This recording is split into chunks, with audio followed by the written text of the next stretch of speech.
جی ہاں، mic number 1 سے بھائی سوال کر سکتے ہیں. ذکیر حسین نائک صاحب، دھنیواد.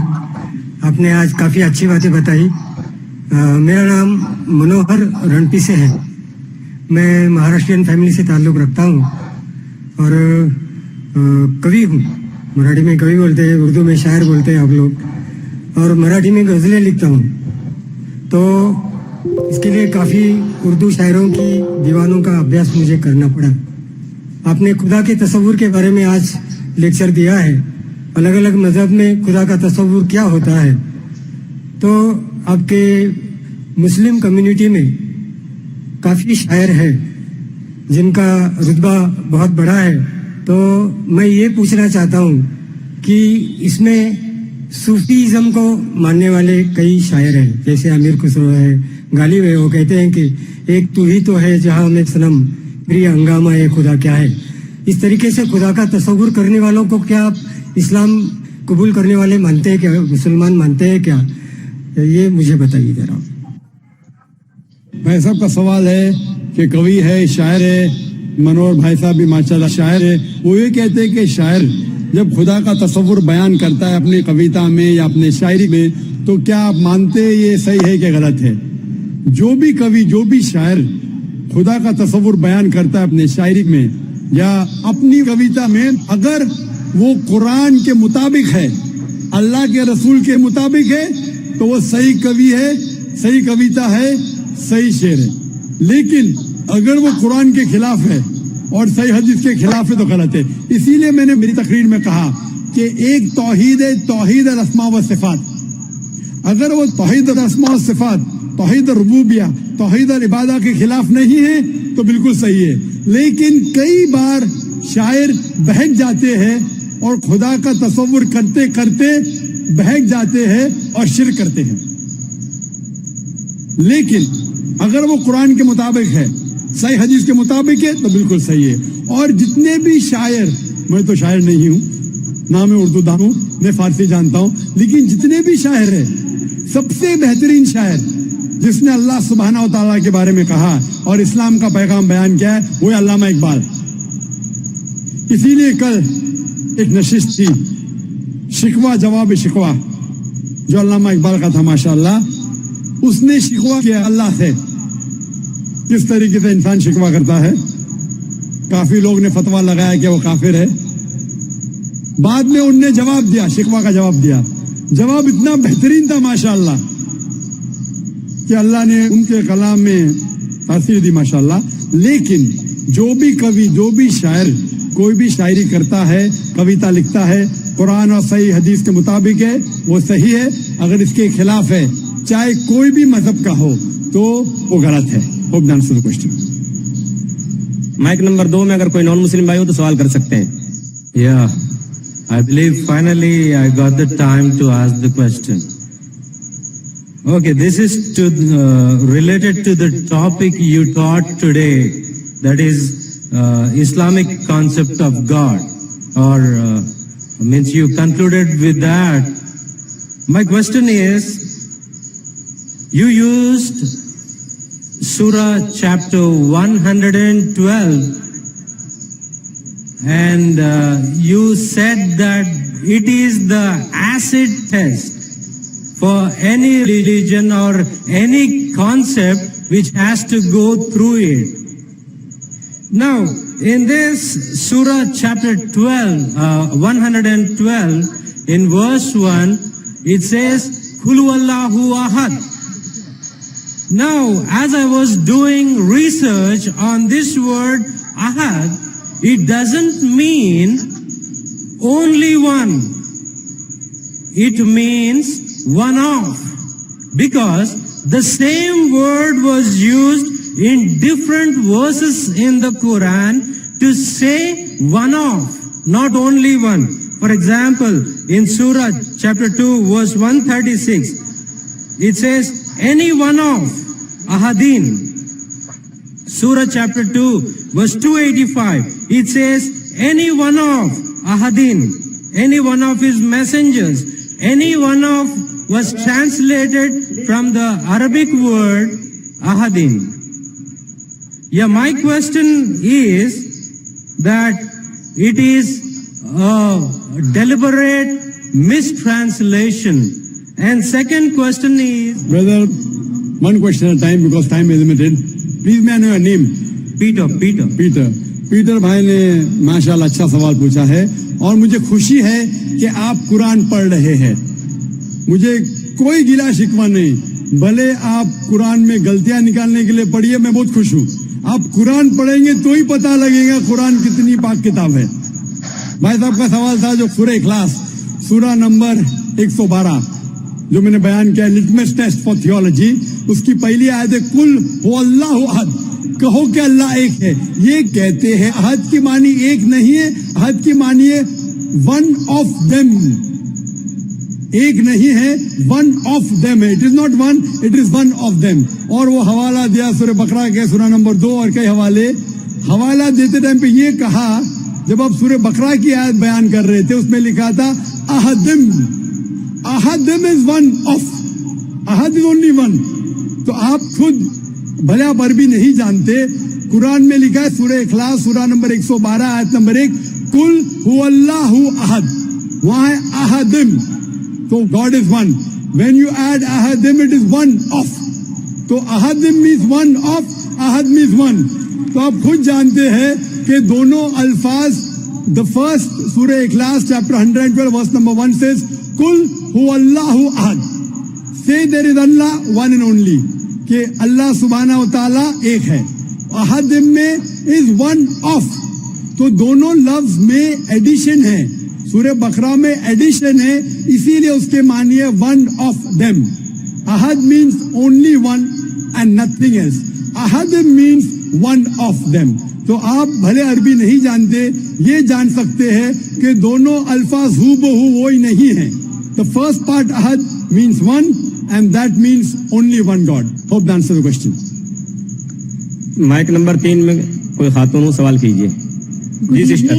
एंड अस्सलाम वालेकुम. मेरा नाम अर्शिया अंसारी है. पहले मेरा नाम प्रीति सेठी था. I used to belong to a Punjabi family. मैं आज की डेट में दावा कर पाती हूँ अपने फ्रेंड से, कलीग से. I am a sports teacher, but when it comes to goddess Vaishno Devi और शेरवाली माता, I get really no answer for it. Can you please help me to put dawa for Vaishno Devi and clear my concept also? Thank you. Ben का सवाल अगर मैं सही समझाऊं, आपने कहा कि आप दावा करते इस्लाम कबूल कर चुके, माशाअल्लाह, अल्लाह आपको हिदायत दे, अल्लाह आपको जज़ा खैर दे.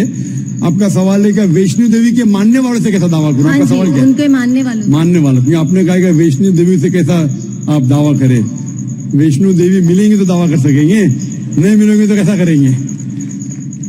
जिस तरीके से मैंने आज मेरी तकरीर में मेरा हिस्सा था, खुदा का तसव्वुर हिंदू मजहब में, इस मजहब में आप बोलिए कि आप जब वेद पढ़ते हैं, वेद में लिखा है यजुर्वेद चैप्टर नंबर 32 श्लोक नंबर 3 में न तस्य प्रतिमास्ति, उस ईश्वर की कोई प्रतिमा नहीं, कोई अक्स नहीं, कोई फोटोग्राफ नहीं, कोई पेंटिंग नहीं, कोई बुत नहीं, कोई मूर्ति नहीं, कोई स्टैचू नहीं.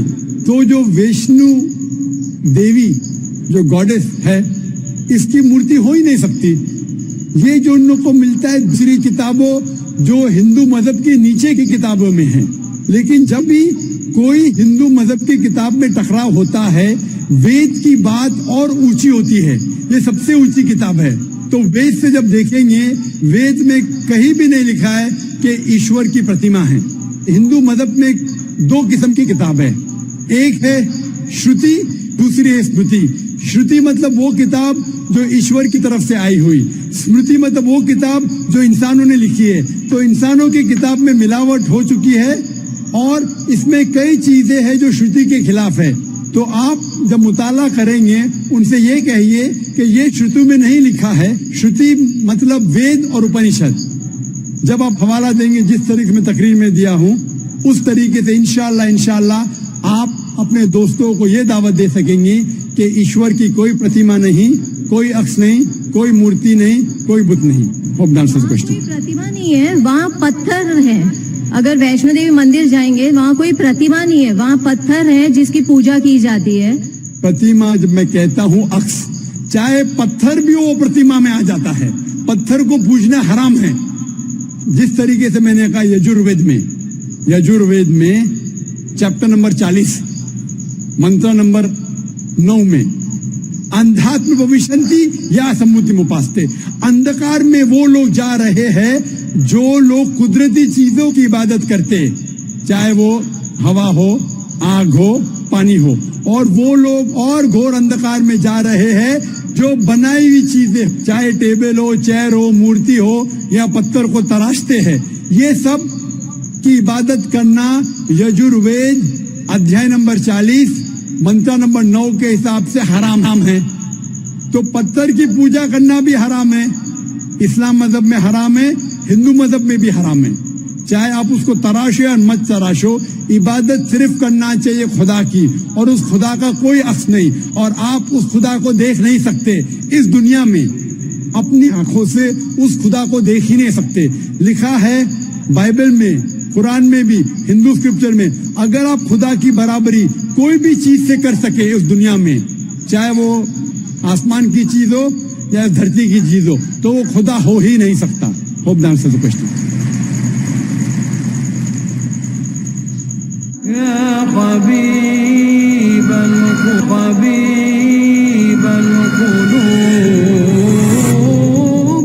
माइक नंबर 1 से अगर कोई भाई हो सवाल करना चाहते तो कर सकते हैं। नमस्कार जाकिर साहब, मैं एक हिंदू हूँ और टीचर भी। मैं मराठी अनुवाद का कुरान पढ़ रहा हूँ। उसमें लिखा है एक पुरुष अनेक स्त्रियों के साथ शादी कर सकते। और दूसरा मेरा सवाल है जी हाँ। और तीसरा मेरा प्रश्न है, पहला प्रश्न क्या है? पहला प्रश्न मेरा ऐसा है, नेचुरली एक पुरुष एक ही स्त्री को न्याय दे सकता है, लेकिन कुरान में लिखा है एक पुरुष एक से ज्यादा स्त्रियों के साथ शादी कर सकता है। हाँ, स्त्री। हाँ, मैं सुनने में ना मैं जी हाँ। तो आपका सवाल है कि कुरान में लिखा है कि एक से ज्यादा औरत से शादी कर सकता है इंसान। कर सकते। तो आप उसका जवाब चाहते हैं? और एक सवाल, काफी लाइन लगी है, टाइम भी खत्म हो रहा है, कुछ चंद मिनट बाकी है। इस सवाल का जवाब भी बहुत ज्यादा है, आपके पहले सवाल का जवाब दूंगा। भाई साहब ने पूछा है कि एक पुरुष, एक आदमी एक ही औरत से शादी करता है, लेकिन कुरान में लिखा है कि एक से ज्यादा से कर सकते, तो इसकी वजह क्या है? आप अगर दिगर मज़हब की किताब पढ़ेंगे, कुरान एक वाहिद मजहबी किताब है जिसमें लिखा है कि एक आदमी एक औरत से शादी करो। आप दिगर मज़हब की किताब पढ़ेंगे तो अक्सर मजहब की किताब में लिखा है कि आप कितनी भी औरतों से शादी कर सकते हैं। जब आप पढ़ते रामायण, आपकी हिंदू मजहब की किताब, रामायण में लिखा है कि श्री राम के वालिद की कितनी बीवियां थी? कितनी थी? बहुत से। दशरथ की कितनी बीवियां थी? लेकिन वो ठीक नहीं है ना, उनका थे। ठीक नहीं क्या पूछता हूँ, कितनी बीवियां थी आपसे पूछ रहा हूँ, कितनी बीवियां थी? दशरथ को 4 थे। कितनी थी? 4 थी। आप 4 कहते, चलो मान लिया मैं, 3 बीवियां थी। वो उसमें रामायण में इन्हें लिखा है कि श्री राम के वालिद ने गुनाह किया, लिखा है? नहीं लिखा है। आप जब महाभारत पढ़ेंगे, श्री कृष्ण की कितनी बीवियां थी? कितनी थी? लेकिन ये ठीक नहीं है ऐसा मेरा बोलने श्री कृष्ण ठीक नहीं किए, कैसे आदमी है? श्री कृष्ण को गलत बोल रहे हैं आप, संभालो भाई, हिंदू लोग आपको मारेंगे। श्री कृष्ण गलत कर सकते? श्री कृष्ण गलत कर सकते क्या? नहीं, आपके मुताबिक श्री कृष्ण गलत कर सकते क्या? नहीं।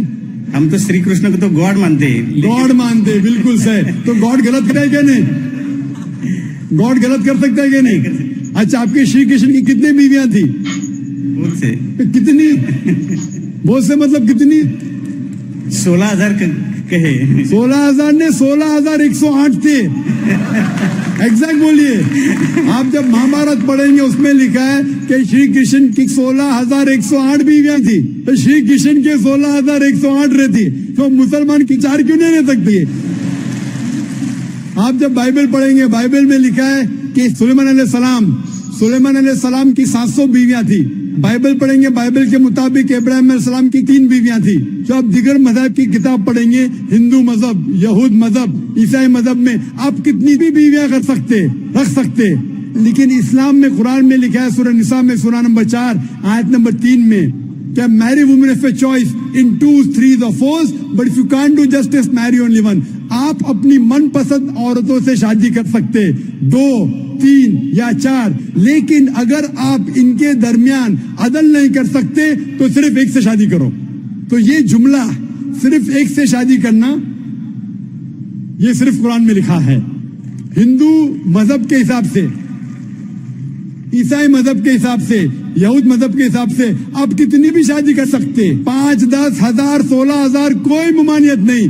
कुरान में आप ज्यादा से ज्यादा कर सकते 4, लेकिन अगर बीवियों के दरमियान अदल नहीं कर सकते तो सिर्फ एक. तो ये आज सिर्फ कुरान में. अभी देखेंगे क्यों इस्लाम में एक मर्द को एक से ज्यादा बीवी करने की इजाजत है. आमतौर पे लड़की और लड़का, male and female are born in equal proportion. हाँ, लेकिन आप कोई भी डॉक्टर से पूछिए, जो बच्चों का डॉक्टर है, पीडियाट्रिशियन, वो कहेगा कि the female child is the stronger sex. जो फीमेल लड़की है, जो बच्ची है, वो लड़के से ज्यादा ताकतवर है मेडिकली. ताकतवर मतलब मेडिकल जर्म्स को फाइट करने के लिए, बीमारियों के खिलाफ लड़ने के लिए. A female child can fight the germs and diseases much better.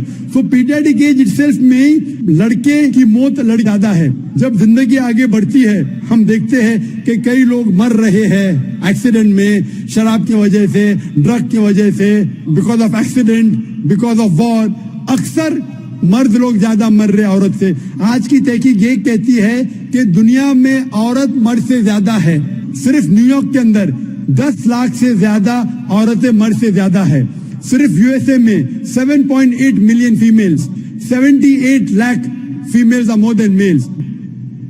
In Germany alone 50 lakh female male से ज्यादा है.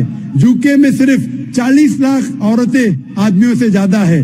रशिया में 90 लाख औरतें आदमी से ज्यादा है.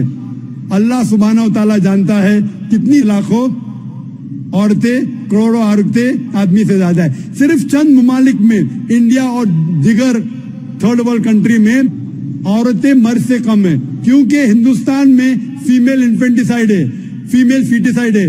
बच्चा पैदा होने के पहले पता चल जाता लड़की है तो उसको अबॉर्शन करो.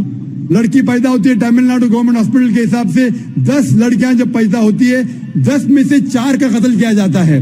ये नाजायज चीज जब खत्म होगी तो हिंदुस्तान में भी लड़कियों की तादाद आदमियों से ज्यादा होगी. हम जब तहकीक करते पता चलता है कि दुनिया में करोड़ों औरतें मर्द से ज्यादा है. मिसाल के तौर पे आपकी बहन या मेरी बहन यूएसए में रह रही है और मार्केट सैचुरेटेड है, हर आदमी ने एक औरत से शादी कर दी, फिर भी 78 लाख 7.8 मिलियन फीमेल को शोहर नहीं मिलेगा. हो सकता है कि आपकी बहन या मेरी बहन उन 7.8 मिलियन फीमेल में से जिनको शोहर नहीं मिला, उनके लिए सिर्फ 2 रास्ते हैं. एक रास्ता है कि वो ऐसे आदमी से शादी करे जिसकी बीवी मौजूद है, या वो बाजार की औरत बन जाए, बाजार की जीनत बन जाए. आप कहेंगे जाकिर बाजार की जीनत, इतना वाहियात लफ्ज, ये सबसे सोफिस्टिकेटेड वर्ड है, पब्लिक प्रॉपर्टी. इससे अच्छा वर्ड मैं इस्तेमाल ही नहीं कर सकता हूं. और कोई भी मॉडेस्ट लड़की औरत ये कहेंगी कि जब दोनों के बीच में चॉइस है, मैं पसंद करूंगी एक आदमी की बीवी बनूं जिसकी बीवी मौजूद है, बनिस्बत बाजार की जीनत बनूं. और आप देखते हैं कि यूएसए में एक आदमी 8 औरतों से जिना करता है शादी करने के पहले. कितने? 8. कोई करता है 2, कोई करता है 4, कोई नहीं करता है, कोई 20. एवरेज स्टैटिस्टिक्स कहती है कि 8 औरतों से जिना करता है शादी करने के पहले. शादी करने के बाद नहीं लिखा है कितनी. ये यूएसए ये नहीं तस्लीम करता कि 2 बीवी. क्यों? इस्लाम में जब एक औरत एक आदमी की बीवी बनती है जिसकी बीवी है, दूसरी बीवी बनने के बावजूद उस औरत को इज्जत मिलती है, उसकी आबरू रहती है, उसको सारे अपने हुकूक मिलते हैं. जब बाजारी औरत को, बाजार की जीनत की औरत को अपने हुकूक नहीं मिलते, उसकी इज्जत नहीं रहती, उसकी आबरू नहीं रहती. इसीलिए इस्लाम में कुछ आदमियों को एक से ज्यादा बीवी करने की इजाजत है ताकि औरतों की इज्जत इस दुनिया में बरकरार रहे. Hope that answers the question. वक्त की कमी होने की वजह से सिर्फ हम एक आखिरी सवाल कबूल कर सकते. एक आखिरी सवाल. جی میرا نام امت داس ہے. السلام علیکم. جی میرا نام آشیش ہے. السلام علیکم. میں اسلام قبول کرنا چاہتا ہوں. سر میری ایک پرابلم تھی سر, کیا گھر والے کو کر, تو آپ کی اسپیچ میں نے سنا کہ گھر والے کو مطلب جو بولے اس پر عمل کرے سر. وہ اور آپ کی سی ڈی سر وہ مجھے چاہیے تھے کہ میں گھر والے کے ساتھ بیٹھ کر دیکھوں. ماشاء, آپ کا نام کیا ہے بھائی صاحب؟ جی آشیش. آشیش. اور آپ نے پہلے کیا کہا سنائی, سب سے پہلے کیا کہا آپ نے؟ سر میں اپنے گھر والوں کے ساتھ. آپ اپنے گھر والوں کے ساتھ اپنی تقریر سنیے اور چاہتے ہیں کہ سی ڈی ملے. جی. اور اس کے علاوہ اور کچھ کہا آپ نے, میں سنائی نہیں دیا. سر میں اسلام قبول کرنا چاہتا ہوں. آپ اسلام قبول کرنا چاہتے ہیں؟ جی ہاں. میں پوچھنا چاہتا ہوں کہ آپ پہ کسی نے زبردستی کی؟ جی نہیں. آپ پہ کسی نے زور ڈالا؟ نہیں. جی آپ نہیں. اپنی مرضی سے اسلام قبول کرنا چاہتے؟ جی. جی. آپ مانتے ہیں کہ خدا ایک ہے؟ جی. جی. آپ مانتے ہیں کہ محمد صلی اللہ علیہ وسلم آخری پیغمبر ہے؟ جی. اب میں عربی میں کہوں گا, آپ دہرائیے. جی. اشہدو اللہ الہ الا اللہ واشہدو ان محمدن عبدہ ورسولہ. میں گواہی دیتا ہوں کہ اللہ کے علاوہ کوئی معبود نہیں ہے اور محمد صلی اللہ علیہ وسلم اس کے بندے اور پیغمبر ہے. ماشاءاللہ آپ مسلمان ہو چکے, اور انشاءاللہ میں والنٹیئر سے کہوں گا کہ آپ کو میری پورے ڈی وی ڈی کا ایک سیٹ, جو مین ڈی وی ڈی کا سیٹ ہے, آپ کو گفٹ کرے آپ کے اور آپ کے خاندان کے لیے. اور ہم اللہ سے دعا کرتے ہیں کہ آپ کی جدوجہد کو قبول فرمائے اور اس دنیا اور آخرت میں آپ کو اجر دے. ایک آخری سوال بہنوں کی طرف سے, اور پھر ہم سیشن کو اینڈ کریں گے انشاءاللہ. بہنوں میں کوئی اگر نان مسلم بہن ہو تو ان کو موقع دیا جائے. خاتون میں کوئی بہن ہو, کوئی نان مسلم بہن ہو تو کر سکتی ہیں سوال. My name is Shweta. I'm a non-Muslim. I've done my BSc. My question is related to shirk. If a revered sister is pressurized by a non-Muslim family to first have a Hindu ritual ceremony for her marriage and then the nikah, is it permissible or will it be considered as a shirk? میں نے سوال کیا ہے کہ اگر ایک نو مسلم, اگر اس کے فیملی پریشر کرتی ہے کہ شادی کے وقت پہلے ہندو ریچولز کے حساب سے شادی ہو اور پھر نکاح ہو, تو کیا یہ اجازت ہے؟ اکثر غیر اسلامک شادیاں جتنے ہیں, اسلام کے علاوہ دیگر مذاہب کے شادی ہے, اس کے اندر شرکیانہ کلمات ہوتے ہیں, اس میں شرک ہوتا ہے. تو یہ کرنا بالکل غلط ہے. اور ایون اس کے علاوہ آپ اگر کورٹ میرج کرتی ہے, جسے کہتے ہیں کورٹ میرج, جب آپ کورٹ میرج کرتی ہے تو آپ یہ قبول کرتی ہے کہ ہم میں اگر اختلاف ہوگا تو یہ کورٹ کا قانون مجھ پہ لاگو ہوگا, وہ بھی شرک ہے, کیونکہ ہمارا مسلمان کا قانون ہے قرآن. اگر نکاح کرنے کے علاوہ کوئی سول میرج کورٹ میں کرتا ہے, میرے مطابق وہ بھی شرک ہے. ہم مانتے ہیں کہ اللہ سبحانہ و تعالیٰ خالق ہے اور یہ قرآن ہمارا کانسٹیٹیوشن ہے. جب ہم کورٹ میرج کرتے ہیں ہم یہ مانتے ہیں کہ یہ کورٹ کے رولز ہم پہ لاگو ہوں گے, وہ بھی شرک ہے. تو نکاح صرف قرآن اور حدیث کی روشنی میں ہونا چاہیے. اگر کوئی دیگر مذاہب کے جو ریچولز ہے جس میں شرکیانہ کلمات ہے, یا کوئی ڈفرینٹ کنٹری ہے جو کہتی ہے کہ یہ قانون سب سے آخر ہے, اس کا مطلب قرآن کے اوپر ہے, تو یہ بھی شرک ہے, یہ کرنا غلط ہے. Hope that answers the question. وآخر دعوانا الحمدللہ رب العالمین.